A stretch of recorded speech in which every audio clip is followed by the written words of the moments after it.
സ്വന്തം മക്കളെ അപ്പോസ്തലന്മാരുടെ മുന്നിൽ കൊണ്ടിട്ട് കൊടുക്കുന്ന മാതാപിതാക്കൾ ഈ വീഡിയോ കാണണം. ഇന്ന് നമ്മുടെ നാട്ടിൽ പ്രത്യേകിച്ച് ക്രൈസ്തവ കുടുംബങ്ങളിൽ അമ്മ ഉറങ്ങാത്ത വീടുകളാണ് കൂടുതൽ. സത്യമല്ലേ? അമ്മമാർക്ക് വേവലാതിയും വെപ്രാളവുമാണ്. കിടന്നിട്ട് ഉറക്കം വരുന്നില്ല, കിടന്നിട്ട് ഒരു സ്വസ്ഥതയുമില്ല. എന്താ കാരണം? മക്കളെ ഓർത്ത. മാത്രമല്ല, നാട്ടുകാരെല്ലാം നന്നാകുന്നു, നമ്മുടെ കാര്യം മാത്രം. നാത്തൂൻ്റെ മോളാണെങ്കിൽ അങ്ങ് കാനഡയിൽ പോയി, അയൽപക്കത്തെ ശോശാമ്മയുടെ മോളാണെങ്കിൽ UK പോയി, തൊട്ടടുത്തുള്ള സൂസമയ്ക്കാണെങ്കിൽ 8000 സ്ക്വയർ ഫീറ്റിൻ്റെ വലിയ കൊട്ടാരം പോലൊരു വീട് വെച്ചു, പള്ളിയിൽ അടുത്ത് നിൽക്കുന്ന സാലിക്കാണെങ്കിൽ പുതിയ ഇന്നോവ ക്രിസ്റ്റയും മേടിച്ചു, വീട്ടിലാണെങ്കിൽ അതിയാനാണെങ്കിൽ കുടിച്ച് 4 കാലിൽ നടക്കുന്നു, പോരാത്തതിന് ഹൃദ്രോഗവും. മക്കളാണെങ്കിൽ പഠിക്കാനൊന്നും അത്ര പോരതാനും. എല്ലാവരും രക്ഷപ്പെടുന്നു, നമ്മൾ മാത്രം രക്ഷപ്പെടുന്നില്ല. എങ്ങനെ കിടന്നാൽ ഉറക്കം വരും? ഉറങ്ങാത്ത ഈ അമ്മയാണെങ്കിൽ വെപ്രാളപ്പെടുകയല്ലാതെ ഭൂമിയെ കുനിഞ്ഞ് യാതൊരു പണിയും ചെയ്യുകയില്ല. കഷ്ടപ്പെടാനൊന്നും അമ്മയെ കിട്ടില്ല. നാത്തൂൻ്റെ മോളാണെങ്കിൽ കുറുവാസനത്തിൽ പോയി ഉടമ്പടി എടുത്തതുകൊണ്ടാണത്രേ കാനഡയിൽ പോകുവാൻ സാധിച്ചത്. ശോശമയാണെങ്കിൽ എരുമബിനുവിൻ്റെ ഉപവാസ പ്രാർത്ഥനയ്ക്ക് മുടങ്ങാതെ മുട്ടിപ്പായി പോകുമായിരുന്നു. അവൻ്റെ മറുഭാഷ കേട്ട് തുള്ളിച്ചാടുമായിരുന്നു. സൂസമ്മയുടെ കെട്ടിയവനാണെങ്കിൽ കടമറ്റത്തഞ്ഞൻ്റെ സേവയുണ്ട്. ഏത് സാത്താനെ, ഏത് അപ്പോസ്തലനെ പോയി കണ്ടാലാണ്, ഇത്തിരി കാശ് കൊടുത്താലും ആരെ കണ്ടാലാണ് ഒന്ന് പച്ച പിടിക്കുവാൻ പറ്റുക? ഇതാണ് നമ്മുടെ നാട്ടുകാരുടെ വളർച്ച കണ്ട് അമ്മയുറങ്ങാത്ത വീടുകളിലെ ഒരു ശരാശരി അമ്മയുടെ ചിന്തകൾ. ഇത് കേൾക്കുമ്പോൾ നിങ്ങൾക്ക് പലരുടെയും പേരുകൾ ഓർമ്മ വരും. പറയണ്ട. മറ്റുള്ളവർ അധ്വാനിക്കുന്നതോ അവരുടെ കുഞ്ഞുങ്ങൾ ഉറക്കളച്ചിരുന്ന് പഠിക്കുന്നതോ ഉള്ളതിൽ മിച്ചം പിടിച്ച് ചിട്ടി പിടിച്ച് സമ്പാദിക്കുന്നതോ ഒന്നും ഉറങ്ങാത്ത ആദ്യ പിടിച്ച അമ്മമാർ കാണുന്നില്ല. അവർ രക്ഷപ്പെട്ടത് മറ്റെന്തോ പരിപാടി ഒപ്പിച്ചുകൊണ്ടാണെന്നാണ് ഇവരുടെ ചിന്താഗതി. ഇവരുടെ അന്വേഷണം എളുപ്പത്തിൽ എങ്ങനെ ഒരു 2-3 ഉപവാസ പ്രാർത്ഥന കൊണ്ട് പെട്ടെന്നൊരു സെറ്റപ്പ് ഉണ്ടാക്കാനുള്ള ഒരു മാർഗമാണ്. അത് സാത്താനെങ്കിൽ സാത്താൻ, ദൈവമെങ്കിൽ ദൈവം. ഇത്തരത്തിലുള്ള അമ്മമാരാണ് നേർച്ചക്കാശ് നിന്ന് മൂരിക്കുട്ടന്മാരെ പോലെ മുക്കറയിട്ട് നിൽക്കുന്ന അപ്പോസ്തലന്മാരുടെയും കള്ളപ്രവാചകന്മാരുടെയും അടുത്ത് പോകുന്നത്. ഇവനൊക്കെയാണെങ്കിൽ സാമൂഹ്യവിരുദ്ധന്മാരായി നടക്കുന്നവന്മാരാണെന്ന് ഇവർ അറിയുന്നില്ല. അവന്മാരുടെ ആ കോൺഫിഡൻസിനും ആ ചങ്കൂറ്റത്തിനുമാണ് നമ്മൾ കാശ് കൊടുക്കേണ്ടുന്നത്. അവന്മാരുടെ കയ്യിലുള്ള ആകെയുള്ള ഇൻവെസ്റ്റ്മെൻറ്റ് ആ സ്യൂഡോ കോൺഫിഡൻസാണ്. അവിടെ മുന്നിൽ ആദ്യ പിടിച്ച ഉറക്കമില്ലാത്ത അമ്മമാർ തങ്ങളുടെ മക്കളുമായി ചെല്ലുമ്പോൾ ഇവന്മാർ ആളാകുവാൻ അവരെ പരസ്യമായി അപമാനിക്കും, നാണം കെടുത്തിക്കും. അത് നിങ്ങളുടെ കുഞ്ഞുങ്ങളിൽ വലിയ മെൻ്റൽ ട്രോമ ഉണ്ടാക്കും, അതവരെ മാനസികമായി തകർത്ത് കളയും എന്ന് ദയവായി മനസ്സിലാക്കുക. ഉറങ്ങാത്ത അമ്മമാരുടെ ആവശ്യം എന്താണ്? രാജ്യങ്ങളുടെ വാതിൽ മക്കൾക്കായി തുറക്കണോ? അമേരിക്കയിലേക്ക് വിസ വേണോ? മക്കളെ എഞ്ചിനീയർ ആക്കണോ? മക്കളുണ്ടാകണോ? രോഗം മാറണോ? വീട് വെക്കണോ? ജപ്തി ഒഴിവാക്കണോ? ഇവന്മാരുടെ അടുക്കൽ പോയാൽ എല്ലാത്തിനും സൊല്യൂഷനുണ്ട്. ഇവന്മാർ ഗതികെട്ട് ദൈവമേ പച്ചരി മേടിക്കുവാൻ ഗതി ഉണ്ടാകണേ എന്ന് പ്രാർത്ഥിച്ച് പെടാപ്പാടുപെടുന്നതാണെന്ന് നിങ്ങൾ മനസ്സിലാക്കണം. നിങ്ങൾ കൊടുക്കുന്ന പൈസ കൊണ്ട് വീടിൻ്റെ വാടക കൊടുക്കാം എന്ന് കരുതി നേർച്ച നിറന്ന് ഇറങ്ങിയവൻ്റെ മുന്നിലാണ് നിങ്ങൾ കയ്യും കൂപ്പി അമേരിക്കയ്ക്ക് വിസയ്ക്ക് വേണ്ടി നിൽക്കുന്നത് എന്ന് മനസ്സിലാക്കുക. ആ കോട്ടിൻ്റെയൊക്കെ പച്ച മാത്രമേ ഉള്ളൂ എന്നും മനസ്സിലാക്കുക. ഇതാ ഈ വീഡിയോ കാണുക. പ്രതാപ്, നിന്റെ പാസ്പോർട്ട് എന്ത് അഡ്വാൻസ് പറ, നിനക്ക് എവിടെ പോകണം? അവിടെ സീലടിക്കുന്നു. അറിയില്ലേ? അമ്മയെ വിളി. വാ.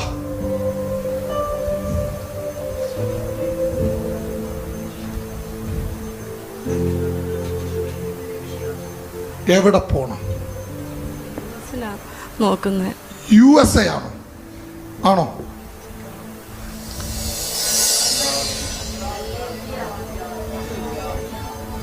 ബാഡി ഇവിടെ.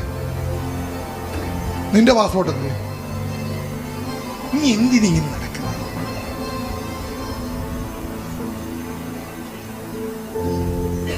ഏത് ഭരതമുനി, ഏത് നാട്യശാസ്ത്രം? ശരി, നീ കൈപിടി. താങ്ങുവോ? എല്ലാം കഴിക്കണം. മനുഷ്യനായിട്ടുള്ള കൊഞ്ച ഏതാന്ന് ഇപ്പോഴാണ് മനസ്സിലായി. യേശുവിൻ്റെ നാമത്തിൽ USA വിസ ഞാൻ അടിക്കുന്നു.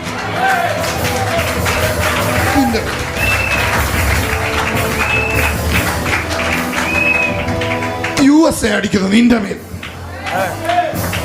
നിങ്ങളുടെ മേൽ സെയിം രാജ്യം അടിക്കുന്നു, നിങ്ങളെ കൊണ്ടെത്തിക്കും. ഇവൻ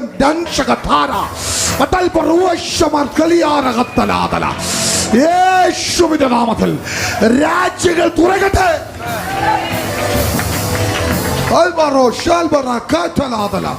രാജ്യങ്ങളുടെ വാതിൽ തുറക്കട്ടെ, രാജ്യങ്ങളുടെ വാതിൽ തുറക്കട്ടെ, തുറക്കട്ടെ, രാജ്യങ്ങളുടെ വാതിൽ തുറക്കട്ടെ, രാജ്യങ്ങളുടെ വാതിൽ തുറക്കട്ടെ.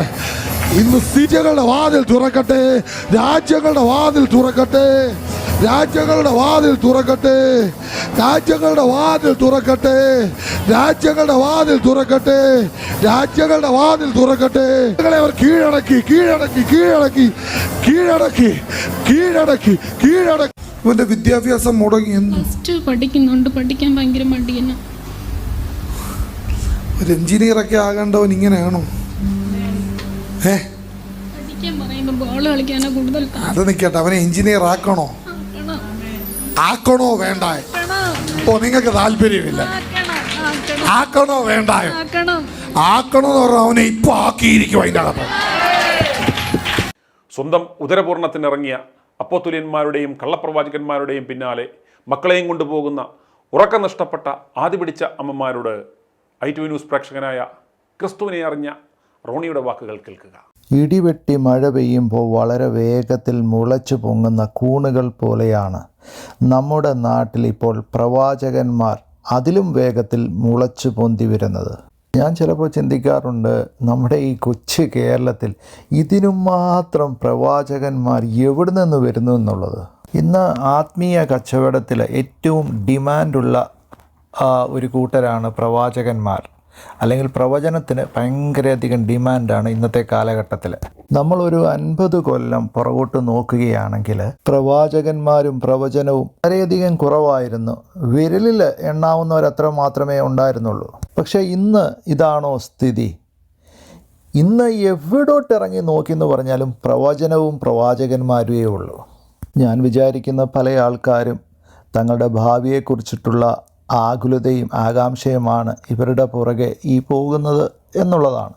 പക്ഷേ ഈ അടുത്ത കാലങ്ങളിൽ ഇതിൽ നിന്ന് കുറച്ച് വ്യത്യസ്തമായിട്ട് കുഞ്ഞുങ്ങളില്ലാത്തവർ, ജപ്തി ഭീഷണി നേരിടുന്നവർ, വിദേശത്ത് പോകുന്നവർ, ഇങ്ങനെ കുറേ ആൾക്കാർ ഈ പ്രവാചകന്മാരെ കാണുവാനായിട്ട് പരക്കം പായുന്നതും ഈ പ്രാർത്ഥനാ കേന്ദ്രങ്ങളിൽ ചെന്ന് കയ്യിലുള്ള പൈസ അവ തൂത്തുവാരി കൊടുത്തിട്ട് വരുന്നതും കാണാൻ പറ്റുന്നുണ്ട്. കുഞ്ഞുങ്ങളില്ലാത്തവർ ചെന്നാൽ ജനിക്കാൻ പോകുന്ന കുഞ്ഞിൻ്റെ നിറവും ഷേപ്പും അടക്കം പ്രവചിച്ച് പ്രവാചകൻ കാര്യം പറയും. വീട് ജപ്തി ചെയ്യുന്ന പ്രശ്നമാണെങ്കിൽ ആ ജപ്തി അന്നേരം തന്നെ ക്യാൻസൽ ചെയ്ത് കൊടുക്കും. വിദേശത്ത് പോകുന്നവർക്കാണെങ്കിൽ അന്നേരം തന്നെ പാസ്പോർട്ടിൽ വിസയും അടിച്ചു കൊടുക്കും. പക്ഷേ ഒരു കാര്യം ഞാൻ പറയാം, നിങ്ങളുടെ മക്കളെ ഇതുപോലെയുള്ള ഈ കള്ളപ്രവാചകന്മാരുടെയും ഇതുപോലെ പ്രവചിക്കുന്ന പുരോഹിതന്മാരുണ്ടെങ്കിൽ അവരുടെ കീഴിലും കൊടുക്കരുത് കൈവച്ച് പ്രാർത്ഥിക്കാനായിട്ട്. നിങ്ങളുടെ മക്കൾക്ക് വേണ്ടി അവരെ കൈവച്ച് പ്രാർത്ഥിക്കാൻ ഈ ഭൂമിയിൽ ഏറ്റവും യോഗ്യതയുള്ളവർ ആരാണെന്ന് നിങ്ങൾക്കറിയാമോ? അത് നിങ്ങൾ തന്നെയാണ്. അവിടെ ഒരു പുരോഹിതനും പ്രവാചകനും സ്ഥാനമില്ല. പരീക്ഷകൾ വരുമ്പോൾ കുഞ്ഞുങ്ങളെയും കൊണ്ട് മാതാപിതാക്കൾ പ്രവാചകൻ്റെ അടുത്തേക്ക് ഓടും, അല്ലെങ്കിൽ കുഞ്ഞുങ്ങൾ പരീക്ഷയ്ക്ക് എഴുതാൻ കൊണ്ടുപോകുന്ന പേനയും കൊണ്ട് ഓടും പ്രാർത്ഥിക്കാനായിട്ട്. ഈ കുഞ്ഞുങ്ങൾക്ക് പരീക്ഷ അടുക്കുമ്പോൾ ഈ പേന പ്രാർത്ഥിക്കാൻ കൊണ്ടുപോകുന്നതിൻ്റെ പൊരുൾ ഇന്നും എനിക്ക് മനസ്സിലായിട്ടില്ല. ഈ നല്ലവണ്ണം പഠിച്ചൊരു കുഞ്ഞാണെങ്കിൽ ആ പേന പ്രാർത്ഥിക്കേണ്ട വല്ല കാര്യമുണ്ടോ? അല്ലെങ്കിൽ പഠിക്കാത്തവന് വേണ്ടിയിട്ടും പേന പ്രാർത്ഥിച്ചിട്ട് വല്ല കാര്യമുണ്ടോ? ഈ പേന പ്രാർത്ഥിക്കുന്നതിൽ ഗുണം ഉണ്ടാകുന്നത് പ്രാർത്ഥിക്കുന്ന ഈ പ്രവാചകനും പുരോഹിതനും മാത്രമാണ്. ശകലം മുമ്പ് പറഞ്ഞതുപോലെ നിങ്ങളുടെ കുഞ്ഞുങ്ങളുടെ ഭാവി പ്രവചിക്കുവാനായിട്ട് ഈ പ്രവാചകന്മാരുടെ അടുത്ത് ദയവ് ചെയ്ത് കൊണ്ടുപോകരുത്. ചിലപ്പോൾ നിങ്ങൾ ചോദിക്കും, പ്രവാചകന്മാരില്ലേ ബൈബിൾ അടിസ്ഥാനത്തിൽ? പ്രവചനവരം നിന്നുപോയോ? പ്രവചനമില്ലെന്നും പ്രവാചകന്മാരില്ലെന്നും ഞാൻ പറയുന്നില്ല. പക്ഷേ ഇന്ന് നമ്മൾ കാണുന്ന 99.9% ആൾക്കാർ കള്ളപ്രവചനം നടത്തുന്നവരാണ്. സ്വന്തം കുടുംബത്തിനും വേണ്ടിയും വയറിനും വേണ്ടി പ്രവചിക്കുന്നവരാണ്. ഞാൻ എൻ്റെ അനുഭവത്തിൽ നിന്നാണ് സംസാരിക്കുന്നത് ഏറ്റവും ഉചിതമെന്ന് എനിക്ക് തോന്നുന്നു. ഞാൻ എൻ്റെ അനുഭവം പറയുകയാണെങ്കിൽ എൻ്റെ ജീവിതം പ്രവചിച്ച് നശിപ്പിച്ചത് ഒരു പാസ്റ്ററും ഒരു പുരോഹിതനും കൂടിയാണ്. എനിക്ക് 5 വയസ്സുള്ളപ്പോൾ ഇത് എൻ്റെ മാതാവ് പറഞ്ഞുള്ള അറിവാണ് എനിക്കുള്ളത്. ഞങ്ങളുടെ വീടിൻ്റെ അടുത്ത് ഒരു പെന്തക്കോസ്ത് വിഭാഗത്തിൽ പെടുന്ന ആൾക്കാരുടെ ഒരു ഹാളുണ്ട്. ആ ഹാളിൽ കൺവെൻഷൻ നടത്താനായിട്ട് വളരെ പ്രശസ്തനായിട്ടുള്ള ഒരു പ്രവാചകനായ പാസ്റ്റർ അവിടെ കൊണ്ടുവന്നായിരുന്നു. അപ്പോൾ ആ ഹാളിലെ പാസ്റ്ററും ഈ പ്രവാചകനും കൂടി ഞങ്ങളുടെ വീട് അന്ന് സന്ദർശിച്ചു. ഞങ്ങളുടെ വീട്ടിലെത്തിയപ്പോൾ ഈ പ്രവാചകനായിട്ടുള്ള പാസ്റ്റർ ഞങ്ങളുടെ അമ്മയോട് ചോദിച്ചു, ആൻറ്റിക്ക് 2 കുഞ്ഞുങ്ങളല്ലേ ഉള്ളത്? അപ്പോൾ എൻ്റെ അമ്മ പറഞ്ഞു, അതെ, എനിക്ക് 2 മക്കളാണ്. അപ്പോൾ ഞങ്ങളുടെ അമ്മ ചോദിച്ചു, എന്താണ് പാസ്റ്ററെ? അന്നേരം അദ്ദേഹം പറഞ്ഞു, ഒന്നുമില്ല, ഒരു കാര്യം പറയാനായിട്ടായിരുന്നു. ആൻറ്റിയുടെ 2 മക്കളിൽ ഒരാൾക്ക് മാത്രമേ ബുദ്ധിയുള്ളൂ. ഇത് കേട്ടിട്ട് എൻ്റെ അമ്മ ചോദിച്ചു, പാസ്റ്ററെ, ആർക്കാണ് ബുദ്ധിയില്ലാത്തത്? മൂത്ത ആൾക്ക് വിദ്യാഭ്യാസത്തിൽ ഉയർച്ച ഉണ്ടാകില്ല എന്ന് അദ്ദേഹം പറഞ്ഞു. ദൗർഭാഗ്യം എന്ന് പറയട്ടെ, ആ മൂത്ത ആൾ ഞാനായിപ്പോയി. എൻ്റെ അമ്മയ്ക്ക് വളരെയധികം വിഷമമുണ്ടായി. കാരണം എൻ്റെ അമ്മ ഈ പാസ്റ്റർമാർക്കും പ്രവചനത്തിനുമൊക്കെ വളരെയധികം പ്രാധാന്യം കൊടുക്കുന്ന ആളാണ്. മാത്രമല്ല ഈ പെന്തക്കോസ്ത് അനുഭവത്തോട് ആഭിമുഖ്യവും ഉണ്ട്. ഇത് കേട്ടത് കൊണ്ടാകാം മണ്ടപോയ തെങ്ങിന് വളമിട്ട് കാശ് കളയണ്ട എന്ന് കരുതിയിട്ടാകാം അവരെന്നെ വലിയ ഇംഗ്ലീഷ് മീഡിയത്തിലൊന്നും വിട്ട് കാശ് കളഞ്ഞില്ല. സാധാരണ മലയാളം മീഡിയത്തിൽ വിട്ടാണ് അവരെന്നെ പഠിപ്പിച്ചത്. എനിക്ക് അറിവായപ്പോൾ തൊട്ട് അമ്മ ഈ പാസ്റ്ററിൻ്റെ പ്രവചനം പലരോടും പറയുന്നത് ഞാൻ കേട്ടിട്ടുണ്ട്. അതുകൊണ്ട് ഈ പ്രവചനത്തിൻ്റെ കാര്യം എൻ്റെ മനസ്സിൽ വളരെയധികം ആഴമായിട്ട് അന്നേ പതിഞ്ഞു. അങ്ങനെ പാസ്റ്ററിൻ്റെ പ്രവചനം ഒരിക്കലും തെറ്റില്ല എന്ന ആ ഉറച്ച ധൈര്യത്തോടെ ഞാനും പഠിച്ചു. അങ്ങനെ 10ാം ക്ലാസ്സിൽ എത്തിയപ്പോൾ പാസ്റ്റർ ജയിച്ചു, ഞാൻ തോറ്റു. അപ്പോൾ എൻ്റെ അമ്മ പറഞ്ഞു, പ്രവാചകന്മാർക്ക് ഒരിക്കലും തെറ്റില്ല. അങ്ങനെ SSLC ഈ ആദ്യത്തെ പ്രാവശ്യം തോറ്റ ഞാൻ 2ാമത്തെ പ്രാവശ്യമാണ് എഴുതി ജയിക്കുന്നത്. അത് എങ്ങനെ ജയിച്ചു എന്നുള്ളത് എനിക്ക് ഇന്നും അറിയില്ല. അതിനുശേഷം എൻ്റെ വീട്ടുകാർ എന്നെ പ്രീ ഡിഗ്രി പഠിക്കാനായിട്ട് കോളേജിലേക്ക് അയച്ചു. അങ്ങനെ പ്രീ ഡിഗ്രിയുടെ അവസാനവും പാസ്റ്റർ ജയിച്ചു, ഞാൻ തോറ്റു. ഈ തോൽവിയുടെ ആഘാതം വളരെ വലുതായിരുന്നു. ബൈക്കിനും പെട്രോളിനും വേണ്ടിയിട്ട് വീട്ടുകാർ നല്ലൊരു തുക അതിനുവേണ്ടി ചിലവഴിച്ചായിരുന്നു. ഇതോടെ ഒരു കാര്യം എനിക്ക് മനസ്സിലായി, എൻ്റെ വിദ്യാഭ്യാസ ഭാവി ഇതോടെ തീർന്നു എന്നുള്ളത്. മാത്രമല്ല പാസ്റ്ററിൻ്റെ പ്രവചനം കിടക്കുന്നത് കൊണ്ട് വീട്ടുകാർ വലിയ കടുത്ത തീരുമാനങ്ങളിലേക്ക് പോയുമില്ല. അതിനുശേഷം എൻ്റെ പിതാവ് പറഞ്ഞു, നിനക്കിനിയും തീരുമാനിക്കാൻ എന്ത് കോഴ്സിനാണ് പോകേണ്ടത്, അതുകൊണ്ട് ആലോചിച്ചിട്ട് പറയാൻ പറഞ്ഞു. ഞാൻ ഏകദേശം 1 വർഷം വീട്ടിലിരുന്ന് ആലോചിച്ച് എന്ത് കോഴ്സിനാണ് ഇനിയും പോകേണ്ടതെന്നുള്ളത്. പക്ഷേ ആ 1 വർഷം ഇരുന്ന് ആലോചിച്ചിട്ട് എനിക്ക് പിടികിട്ടില്ല ഇനി എന്തിനാണ് പോകേണ്ടതെന്നുള്ളത്. ഇടയിൽ വീട്ടിൽ വരുന്ന വിരുന്നുകാരും ബന്ധുക്കളും ഒക്കെ ചോദിക്കാൻ തുടങ്ങി, മകൻ എന്താണ് ഇപ്പോൾ പഠിക്കുന്നത്? അപ്പോൾ അവരെൻ്റെ കണ്ണിലും നോക്കും, ഞാൻ അവരുടെ കണ്ണിലും നോക്കും. ഒരു ദിവസം എൻ്റെ പിതാവ് എന്നോട് വളരെയധികം ദേഷ്യപ്പെട്ടു. മണ്ടനാന്ന് പറഞ്ഞിങ്ങനെ ജീവിക്കാൻ പറ്റത്തില്ല, എന്തെങ്കിലും ഒരു തൊഴിൽ പഠിക്കണം. അന്ന് രാത്രിയിൽ ഞാൻ എൻ്റെ മുറിയിൽ വന്ന് ഇങ്ങനെ കരഞ്ഞുകൊണ്ടിരിക്കുകയാണ്. എൻ്റെ മുറിയിൽ എൻ്റെ മേശപ്പുറത്ത് ഒരു ബൈബിള് എപ്പോഴും ഉണ്ടായിരിക്കും. എനിക്ക് ദൈവവിശ്വാസം ഉണ്ടോ എന്ന് ചോദിച്ചാൽ ഉണ്ടെന്നും പറയാം, ഇല്ലയോ എന്ന് ചോദിച്ചാൽ ഇല്ലെന്നും പറയാം. ആ ഒരു രീതിയിലായിരുന്നു എൻ്റെ ജീവിതം. പിന്നെ റെഗുലറായിട്ട് ബൈബിളൊന്നും വായിക്കത്തില്ല, ഈ പ്രോമിസ് വേർഡൊക്കെ വായിച്ചാണ് ഈ പൊയ്ക്കൊണ്ടിരിക്കുന്നത്. ഏതെങ്കിലും ഒരു പേജിൻ്റെ 1-2 വാക്യങ്ങൾ ഇങ്ങനെ വായിക്കും വീട്ടുകാരെ സമാധാനപ്പെടുത്താൻ വേണ്ടി. പക്ഷേ അന്ന് ഞാൻ ആദ്യമായിട്ട് ദൈവത്തോട് ഒരു ചോദ്യം ചോദിച്ചു. ഞാൻ ചോദിച്ചു, ഈ പ്രപഞ്ചത്തിൽ ഇങ്ങനെ ഒരു ദൈവം ഉണ്ടെങ്കിൽ ശകലം ബുദ്ധി തന്ന് ഈ ഭൂമിയിലോട്ട് അയച്ചിരുന്നുവെങ്കിൽ എന്തെങ്കിലും കുഴപ്പമുണ്ടായിരുന്നോ? പക്ഷേ അതിന് മറുപടിയായിട്ട് ഞാനൊരു ദൈവശബ്ദമൊന്നും കേട്ടില്ല. കിടക്കുന്നതിന് മുമ്പ് വീട്ടുകാരെ സമാധാനപ്പെടുത്താൻ വേണ്ടിയിട്ട് റാൻഡമായിട്ട് വായിക്കുന്ന 1-2 ബൈബിൾ വേർഡ്സ് വായിക്കാമെന്ന് കണ്ട് ബൈബിള് തുറന്നപ്പോൾ കാണുന്നത് യാക്കോബിൻ്റെ ലേഖനം 1-ാം അധ്യായം അതിൻ്റെ 5-ാമത്തെ വാക്യമാണ്. അവിടെ ഇങ്ങനെയാണ് പറയുന്നത്, ഒരുത്തന് ജ്ഞാനം കുറവാകുന്നുവെങ്കിൽ സകലവും ഔദാര്യമായി കൊടുക്കുന്ന ദൈവത്തോട് യാചിക്കട്ടെ എന്നാണ്. പക്ഷേ അന്ന് വരെ ആ വാക്ക് ഞാൻ ഇതുവരെ ആ ബൈബിളിൽ കണ്ടിട്ടില്ല. ഞാൻ ഓർത്തത് അന്നേരം എഴുതി ചേർത്തതായിരിക്കും എന്നുള്ളതാണ്. ആ വാക്യം എന്നെ ഞെട്ടിച്ച് കളഞ്ഞു. ഞാൻ ദൈവത്തോട് പറഞ്ഞു, പാസ്റ്ററിൻ്റെ പ്രവചനം ഞാൻ 4ആയിട്ട് മടക്കി ഇതാ ഇപ്പോൾ ഈ വേസ്റ്റ് ബാസ്ക്കറ്റിലോട്ട് ഇടുന്നു.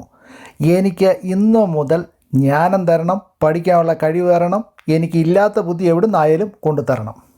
അങ്ങനെ ഞാൻ പ്രീ ഡിഗ്രി 2ാമത് എഴുതുവാൻ പോവുകയാണ് എന്നുള്ള തീരുമാനം പറഞ്ഞ് വീട്ടുകാരെ വരെ ഞെട്ടിച്ചു. എനിക്കറിയാവുന്ന എൻ്റെ വീട്ടുകാർ പിന്നെയും കാശ് പോയി കിട്ടുമല്ലോ എന്നുള്ള ഞെട്ടലിലാണ്. അങ്ങനെ ഞാൻ വീട്ടിലിരുന്ന ഈ 1 വർഷം കൊണ്ട് പ്രീ ഡിഗ്രിയുടെ ഞാൻ പഠിച്ച പുസ്തകങ്ങളെല്ലാം മാറി. പുതിയ പുസ്തകങ്ങൾ വാങ്ങി 1 വർഷം കൊണ്ട് നന്നായി ഹാർഡ് വർക്ക് ചെയ്ത് ഏകദേശം 5 മണിക്കൂർ മാത്രം ഉറങ്ങി ഞാൻ പഠിക്കാനായിട്ട് ആരംഭിച്ചു. നഷ്ടപ്പെട്ട വിഷയങ്ങൾക്കെല്ലാം 70% മാർക്ക് വെച്ച് വാങ്ങി ഞാൻ പ്രീ ഡിഗ്രി നല്ല മാർക്കോടുകൂടി പാസ്സായി. അങ്ങനെ അവസാനം പാസ്റ്റർ തോറ്റു, ഞാൻ ജയിച്ചു. പാസ്റ്ററിൻ്റെ പ്രവചനങ്ങളെക്കാട്ടിലും ശക്തി വിശുദ്ധ വേദപുസ്തകത്തിലെ വചനങ്ങൾക്കാണെന്ന് ഞാൻ മനസ്സിലാക്കി. അന്നേരം എൻ്റെ വീട്ടുകാർക്കത് മനസ്സിലായില്ല. ചിലർ ഒരു അനുഭവം കൊണ്ട് പഠിക്കുകയല്ലോ. ഈ കാലയളവിൽ ഞാൻ ധാരാളം മലയാളം സാഹിത്യകൃതികളും ഇംഗ്ലീഷ് സാഹിത്യകൃതികളും വായിക്കുവാൻ തുടങ്ങി. അതുകൊണ്ട് ഇംഗ്ലീഷ് സാഹിത്യത്തിൽ എനിക്ക് ബാച്ചിലേഴ്സ് ചെയ്യണമെന്നൊരു ആഗ്രഹം ഉണ്ടായി. ഞാൻ BA ലിറ്ററേച്ചറിന് ചേർന്നു. ഈ BA ലിറ്ററേച്ചറിന് പഠിക്കുന്ന കാലയളവിൽ എനിക്ക് ബൈബിൾ ആദ്യമായി വായിച്ച് പഠിക്കണമെന്നൊരാഗ്രഹം ഉണ്ടായി. അങ്ങനെ ഞാൻ ബൈബിൾ പഠനവും ആരംഭിച്ചു. ഈ കാലയളവിൽ കുറേ കുഞ്ഞുങ്ങൾക്ക് ട്യൂഷൻ എടുത്ത് സ്വന്തമായ ഒരു വരുമാനം ആർജിക്കുവാനും തുടങ്ങി. ക്രിസ്ത്യൻ മാഗസിനുകൾക്ക് വേണ്ടിയിട്ട് ആർട്ടിക്കിൾ എഴുതുവാനായിട്ട് ആരംഭിച്ചു. ഞാൻ ജീവിതത്തിൽ പങ്കെടുക്കാതിരുന്ന പ്രസംഗ മത്സരത്തിനും കഥാരചനയിലും കവിതകളിലും ഒക്കെ മത്സരിച്ച് സമ്മാനം വാങ്ങിച്ചു. ഓരോ മത്സരങ്ങൾ ഞാൻ ജയിക്കുമ്പോഴും പാസ്റ്ററിനെ ഞാൻ തോൽപ്പിച്ചുകൊണ്ടേയിരുന്നു. BA നല്ല മാർക്കോട് പാസ്സായി. ഞാൻ MAക്ക് ചേർന്നു. ആദ്യത്തെ ഒരു വർഷം ഇങ്ങനെ കഴിയാറാകുന്ന സമയത്ത് എൻ്റെ പിതാവ് എന്നെ ഒരു ദിവസം ഈ കറുകച്ചാലിന് അടുത്ത്, ഞങ്ങളുടെ നിന്ന് വളരെ ദൂരമുള്ളൊരു സ്ഥലമാണ് കറുകച്ചാൽ എന്ന് പറയുന്ന ഒരു സ്ഥലമുണ്ട്. അവിടെ അതിൻ്റെ അടുത്ത ദൈവംപടി എന്ന് പറഞ്ഞൊരു സ്ഥലമുണ്ട്. അവിടെ ഒരു മർത്തോമയിലെ പുരോഹിതൻ ഒരു ധ്യാനകേന്ദ്രം നടത്തുന്നുണ്ട്. എൻ്റെ പിതാവ് ഈ പുരോഹിതൻ്റെ വലിയ ഭക്തനാണ്. ഈ പുരോഹിതൻ്റെ പേര് കുറേ വർഷങ്ങൾക്ക് മുമ്പാണ്. ഈ പുരോഹിതൻ്റെ പേര് റവറൻ ജോൺസൺ ജോൺ പുളിയിലെത്തെന്നാണ് ഞാൻ ഓർക്കുന്നത്. കുന്നിൻ്റെ മുകളിലാണ് ഈ ആശ്രമം സ്ഥിതി ചെയ്യുന്നത്. ഒരു റബ്ബറും തോട്ടം, ഒരു വലിയ റബ്ബറും തോട്ടമൊക്കെ ഉണ്ട്. ഇപ്പോൾ ഇത് പ്രവർത്തിക്കുന്നുണ്ടോ ഇല്ലയോ എന്നുള്ളത് അറിയില്ല. കുറേ വർഷങ്ങൾക്ക് മുമ്പാണ്. ഇദ്ദേഹം വലിയ പ്രവാചകനും ധ്യാനഗുരുവും ഒക്കെ ആയിരുന്നു. അന്ന് ഇദ്ദേഹത്തിനെ കാണണമെങ്കിൽ ടോക്കൺ എടുത്ത് വേണമായിരുന്നു കാണാൻ. ദശാംശം ഇതുപോലെ കൊന്നു മേടിക്കുന്ന ഒരു പുരോഹിതനെ ഞാൻ എൻ്റെ ജീവിതത്തിൽ കണ്ടിട്ടില്ല. മാത്രമല്ല അദ്ദേഹം സൗമ്യമായിട്ട് ആരോടും സംസാരിക്കുന്നതും കണ്ടില്ല. പുള്ളി എപ്പോഴും ദേഷ്യത്തിൽ കിടന്ന് ഓരോ വർത്തമാനങ്ങൾ പറയുന്നത് കേൾക്കണമായിരുന്നു. ആര് എന്ത് പ്രശ്നങ്ങൾ കൊണ്ട് പുള്ളിയെ കാണാൻ ചെന്നാലും അദ്ദേഹം പറയും, ഞാൻ എഴുതിയ ചൈതന്യ നാളം എന്നുള്ള 200 പുസ്തകവും വാങ്ങിച്ച് 20 ദിവസം ഉപവാസം എടുത്തോളാൻ പറയും. വൻ കച്ചവടമായിരുന്നു അദ്ദേഹം അവിടെ നടത്തിക്കൊണ്ടിരുന്നത്. ഒരു ദിവസം ഞാൻ എൻ്റെ പിതാവിനോടൊപ്പം അവിടെ ചെന്നപ്പോൾ പിതാവ് ടോക്കൺ എടുത്ത് ഞങ്ങൾ 2 പേരും കൂടി ഈ പുരോഹിതനെ കാണാനായിട്ട് അദ്ദേഹത്തിൻ്റെ റൂമിൽ ചെന്നു. ആ റൂമിൽ ചെന്നപ്പോൾ അദ്ദേഹം എന്നെ കണ്ടിട്ട് ചോദിച്ചു, നീ എന്താണ് ഇപ്പോൾ ചെയ്തുകൊണ്ടിരിക്കുന്നത്? ഞാൻ പറഞ്ഞു, ഞാൻ MA ഫസ്റ്റ് ഇയർ കഴിഞ്ഞു. ഓ, നിനക്ക് MA അല്ല കിടക്കുന്ന, നിൻ്റെ മേൽ കിടക്കുന്ന MBA ആണ്. നീ MA ഒക്കെ ക്യാൻസൽ ചെയ്തേക്ക്, എന്നിട്ട് MBAക്ക് ചേരാൻ നോക്കൂ, നിൻ്റെ ഭാവി MBAയിൽ കൂടിയാണ്. ഇത് കേട്ട് എൻ്റെ പിതാവ് പറഞ്ഞു, അച്ചോ അങ്ങനെ തന്നെ ചെയ്യാം, അവനെ നമ്മൾ MBAക്ക് തന്നെ വിടാം എന്ന് പറഞ്ഞു. പെട്ടെന്ന് തന്നെ എൻ്റെ പിതാവ് അടുത്ത ദിവസങ്ങളിൽ തന്നെ എന്നെ MBAക്ക് വിടാനായിട്ട് മണിപ്പാലിൽ അഡ്മിഷനും വാങ്ങിച്ച് കുറേ ഫീസുകളും ഓരോ സെമസ്റ്ററിൻ്റെ ഫീസുകളും അടച്ച് നല്ലൊരു തുക എൻ്റെ പിതാവ് ചിലവാക്കി. ഞാൻ അപ്പോഴും പറയുന്നുണ്ട്, എനിക്ക് MBA ഒന്നും പറ്റത്തില്ല, കാരണം എനിക്കൊരു ബിസിനസ് മൈൻഡുള്ള ഒരാളല്ല. മാത്രമല്ല എൻ്റെ ആഗ്രഹം എന്ന് പറയുന്നത് ടീച്ചിങ് ആണ്. എനിക്ക് ടീച്ച് ചെയ്യാനായിട്ടാണ് എപ്പോഴും ആഗ്രഹമുള്ളത്. ഒരു സെമസ്റ്റർ കഴിഞ്ഞപ്പോൾ തന്നെ വീട്ടുകാർക്ക് മനസ്സിലായി ഇതെന്നെ കൊണ്ട് നടക്കത്തില്ല, ഞാൻ ഇതിൽ രക്ഷപ്പെടില്ല എന്നുള്ളത്. അവസാനം വീട്ടുകാർക്ക് ബോധ്യമായി ഈ പ്രവചനങ്ങളൊന്നും ശരിയല്ല എന്നുള്ളത്. വീട്ടുകാരുടെ അത്രയും കാശും എൻ്റെ ഒരു വർഷവും പിന്നെയും പോയി. അതിനുശേഷമാണ് ഞാൻ പിന്നീട് MA കംപ്ലീറ്റ് ചെയ്യുന്നത്. അതുകൊണ്ട് എൻ്റെ മക്കളുടെ കാര്യത്തിൽ ഞാൻ അവരെ ഒരു പ്രവാചകന്മാരുടെ അടുത്തും കൊണ്ടുപോകാറില്ല, ഒരു ആലോചനയും ചോദിക്കാൻ പോകാറുമില്ല, പരീക്ഷയായാൽ പേനയും കൊണ്ടും പോകാറില്ല. അതുകൊണ്ട് സങ്കീർത്തനം 127 പറയുന്നത് പോലെ യൗവനത്തിലെ മക്കൾ വീരൻ്റെ കയ്യിലെ അസ്ത്രങ്ങൾ പോലെയാണ്. ആരാണ് ആ വീരൻ? ആ വീരൻ നിങ്ങളാണ്. ആരാണ് ആ അസ്ത്രങ്ങൾ? അസ്ത്രങ്ങൾ നിങ്ങളുടെ മക്കളാണ്. യുദ്ധവീരന്മാരും തങ്ങളുടെ യുദ്ധത്തിന് മുമ്പ് അസ്ത്രങ്ങൾ ഷാർപ്പൻ ചെയ്ത് ചെത്തിമിനുക്കി റെഡിയാക്കി വെക്കും. ആ അസ്ത്രങ്ങളെ ലക്ഷ്യസ്ഥാനത്ത് എത്തിക്കുക എന്നുള്ള ദൗത്യമാണ് ആ വീരൻ്റെ കയ്യിലിരിക്കുന്നത്. നിങ്ങളുടെ മക്കളെ ലക്ഷ്യസ്ഥാനത്ത് എത്തിക്കേണ്ട ദൗത്യം നിങ്ങളുടെ കയ്യിലാണ്. ആ ദൗത്യത്തെപ്പറ്റി നിങ്ങൾ മറന്നു പോകരുത്. നിങ്ങളുടെ മക്കളെ അനാവശ്യമായി കണ്ട പ്രവാചകന്മാരുടെ കൈകളിൽ കൊണ്ട് കൊടുത്ത് നശിപ്പിക്കരുത്. i2i News, an eye for truth. i2i News subscribe ചെയ്തിട്ടില്ലാത്തവർ ഇപ്പോൾ തന്നെ സബ്സ്ക്രൈബ് ചെയ്യുക. നോട്ടിഫിക്കേഷൻ ലഭിക്കുവാൻ ബെൽ ബട്ടണും അമർത്തുക.